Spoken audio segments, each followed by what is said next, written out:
우리가 계속해서 흑암 시대를 살아간 렘넌트들에 대해서 보고 있는데, 오늘의 말씀은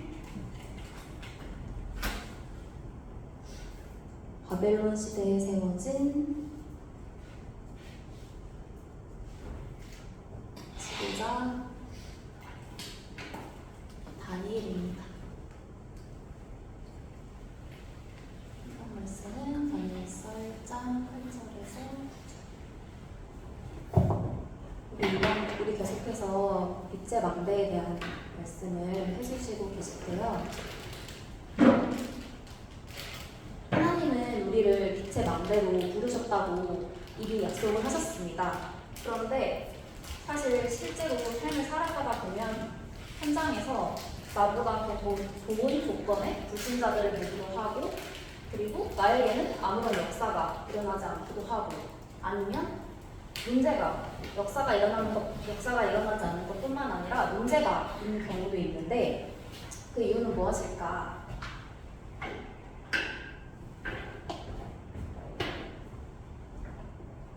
바로 우리에게 진짜 힘이 없기 때문입니다.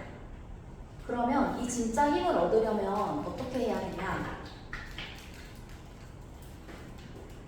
빛의 망대로 서기 위한 진짜 힘을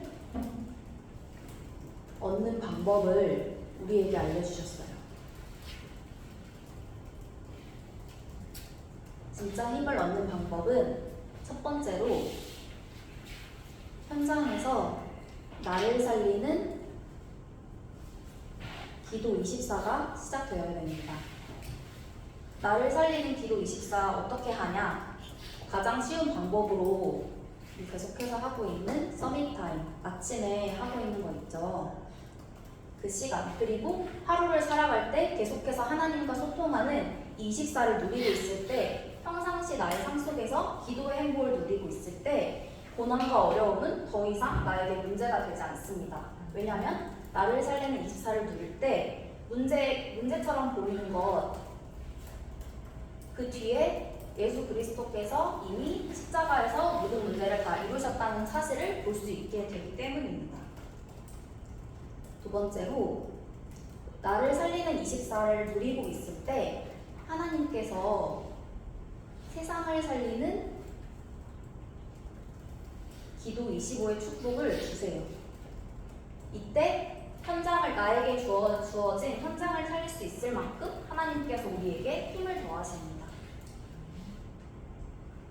세 번째로, 나를 살리고 세상을 살리는 이 기도를 누리고 있으면 하나님께서는 세상을 넘어서 시대를 살릴 수 있을 만큼 우리에게 언약으로 주신 2, 3, 7, 5천 종족 살릴 수 있을 만큼 우리에게 확신도 주시고 증거도 주시고 능력도 주실 줄 믿습니다. 근데 이 힘을 누리고 있는데, 그럼에도 불구하고 나의 현장에, 나의 삶 속에 계속해서 위기처럼 보이고 문제처럼 보이는 일이 분명히 있을 수도 있어요. 하지만 그때 우리가 봐야 할 것은 성경 속 렘넌트 7명의 시작입니다. 우리가 힘을 누리고 있는데도 불구하고 문제처럼 위기처럼 보이는 일들이 있을 수 있는데, 만약에 나의 가정에 가정 문제가 있다, 아니면 우리 가족 중에서는 나 빼고 아무도 믿지 않는다 하는 문제들이 있을 수 있죠. 하지만 요셉의 가정은 엄마가 4명의 자신을 노예로 파는 형들이 있는 그런 문제 속에 요셉은 있었습니다. 모세는 자신의 국가가 완전히 노예된 그 문제 속에서 모세의 응답은 시작했습니다. 세 번째로, 다니엘은 교회가 완전히 빛을 잃고 복음이 희미해진 시대에 하나님께서는 다니엘을 그 교회 문제 속에서 렘넌트로 세우셨습니다. 네 번째로, 현장에서 나를 싫어하거나 시기하거나 갈등 있는 사람이 있겠죠. 하지만 다윗은 왕이 자신을 시기하고 죽이려고 하는 그 사회 문제 속에서 응답이 시작됐습니다. 다섯 번째로 엘리사는 국가와 나라가 완전히 우상으로 가득한 우상시대 문제 속에서 엘리사와 엘리야의 응답이 시작됐습니다. 여섯 번째로 오늘 말할 다니엘은 나라가 완전히 망해서 속국으로 포로로 끌려가는 그 포로 문제 속에 다니엘이 있었습니다. 마지막으로 바울이 살았던 시대는 이스라엘이 완전히 로마에 속국되는 나라가 없어지는 그 시대에 하나님께서는 바울을 렘넌트로 세우시고 이 렘넌트에게 응답을 더하셨습니다. 내가 있는 현장에 가정 문제, 국가 문제, 교회 문제, 사회 문제, 우상시대 문제, 포로 문제, 속국 문제가 있으니까 그게 바로 우리 렘넌트들의 응답의 시작입니다. 그곳에서 우리가 하나님만 바라보고 나를 살리고 세상을 살리고 시대를 살리는 이 24, 25 영혼의 힘 누리고 있을 때 하나님께서는 우리를 지난주 말씀하셨던 이사야 60장 1절에 빛으로 부르셨기 때문에 분명히 그 현장 살리는 빛의 망대로 세우실 줄을 믿습니다. 그렇다면 오늘 다니엘에 대해서 볼 텐데 우리가 오늘은 바벨론 시대에 대해서 얘기를 하고 있는데 지난주에 이제 이사야 1장 1장 5절에서 8절 말씀을 보면 하나님께서 이사야를 통해서 이미 예언을 하셨습니다. 1장 7절에 보면 너희의 땅은 황폐하였고 너희의 성읍들은 불에 탔고 너희의 토지는 너희 목전에서 이방인에게 삼켜졌으며 이방인에게 파괴됨 같이 황폐하였고 라고 이미 예언하신 것처럼 이스라엘 사람들이 여호와를 버리고 거룩하신 일을 만홀히 여겼을 때 이 다니엘과 세 친구가 결국은 예언한 대로 바벨론의 포로로 끌려갈 수밖에 없었습니다. 그런데 그 현장에서 다니엘서 1장에 보면 느부갓네살 왕이 이스라엘 왕족과 귀족 중에서 흠이 없고 용모가 아름다우며 모든 지혜를 통찰하며 지식에 통달하여 학문에 익숙하여 왕궁에 설 만한 소년을 데려오라고 하셨는데 이제 그 바벨론에 일꾼으로 삼으려고 그렇게 소년들을 데려오라고 하셨는데요. 그 소년들에게 왕의 음식과 그가 마시는 포도주를 날마다 주어서 3년을 기르게 하라고 말씀을 하셨습니다.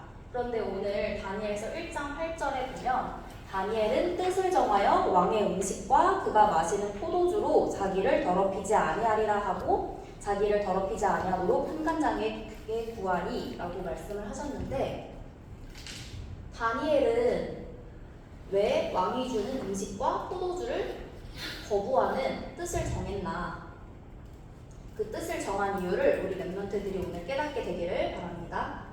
다니엘서 1장 8절과 9절에 보면 다니엘은 왕이 주는 음식을 먹지 않겠다고 거부했는데 그 이유가 뭐냐? 그 왕에게 전한 그 음식과 포도주는 바로 우상에게 절한 음식이기 때문입니다.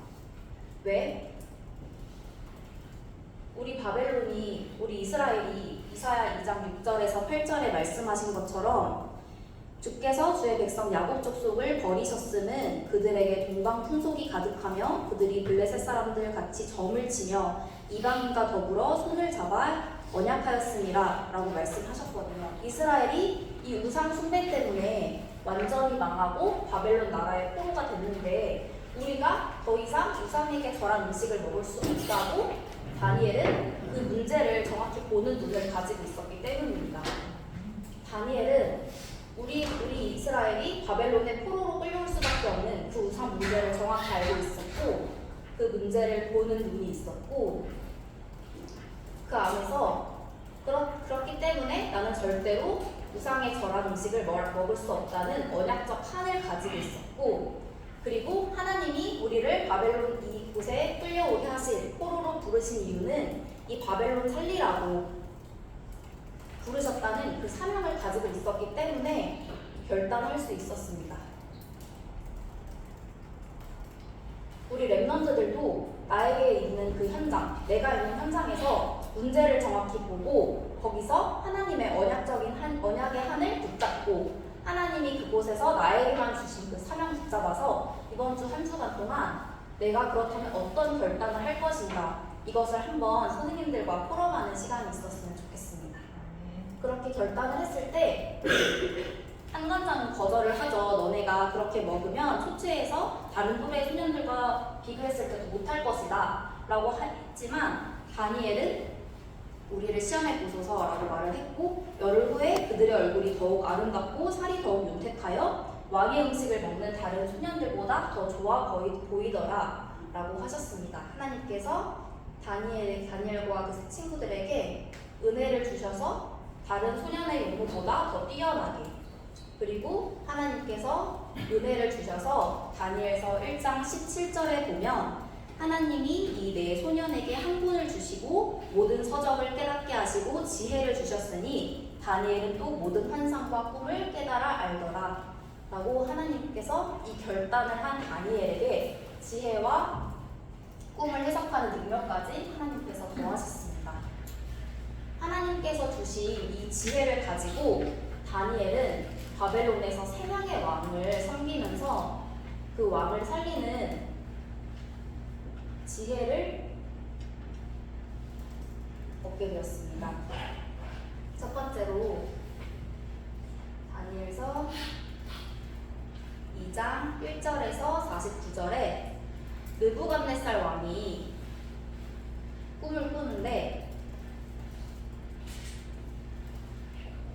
내용을 보면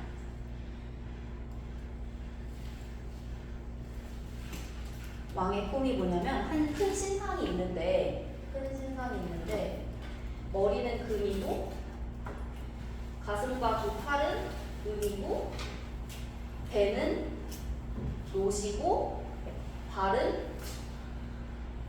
쇠라고 말씀했거든요. 그런데 여기에 손대지 아니한 어떤 돌이 와서 이것을 모두 깨어버리는 꿈을 느부갓네살 왕이 꾸게 됩니다. 그때 다니엘이 이 꿈을 해석하는데 그는 바벨론을 의미하고 이 뒤에 올 나라들도 모두 이 시대를 정복하는 강대국이고 결국은 로마까지 이 모든 세계를 정복한 이 시대가 있지만 결국은 이 손대지 않은 돈 예수 그리스도께서 오셔서 이 모든 나라를 다 부수고 영원한 하나님의 나라를 세운다고 예수 그리스도와 하나님의 나라를 선포하는 이 꿈 해석을 하는 일에 다니엘이 쓰임받게 됩니다. 그리고 다니엘서 5장 1절에서 31절에 보면 이때 왕은 벨사살 왕인데 벨사살 왕은 타락해서 잔치를 여는데 이스라엘 성전에 있는 모든 잔과 그릇을 가져와서 술을 먹는데 사용하라고 명령을 하거든요.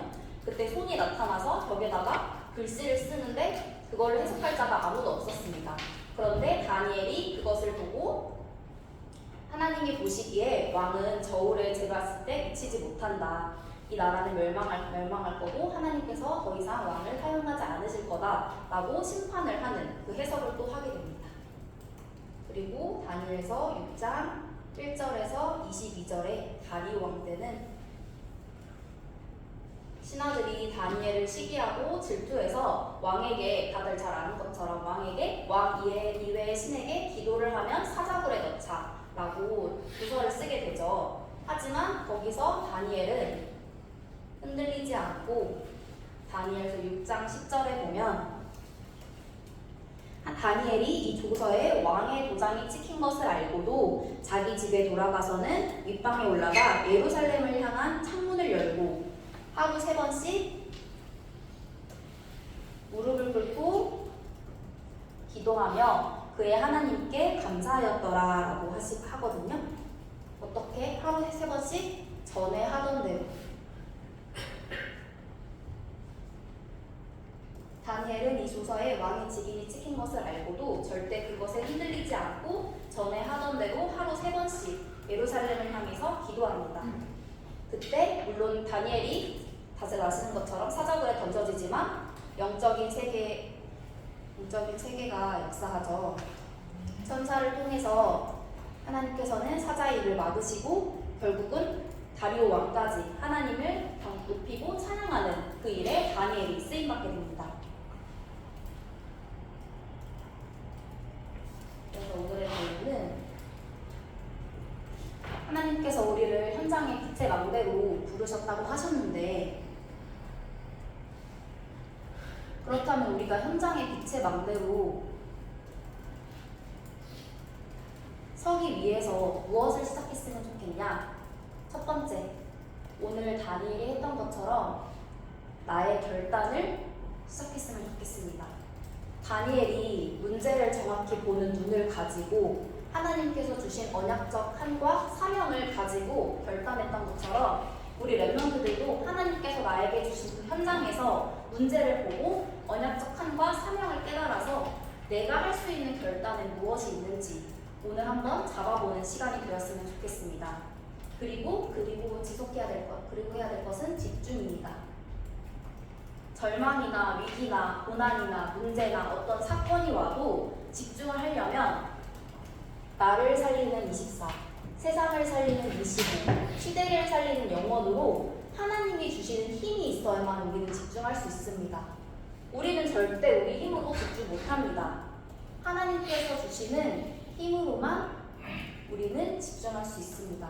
그래서 하나님이 주시는 힘 누리면서 집중하시길 바랍니다. 그리고 마지막으로 지속해야 됩니다.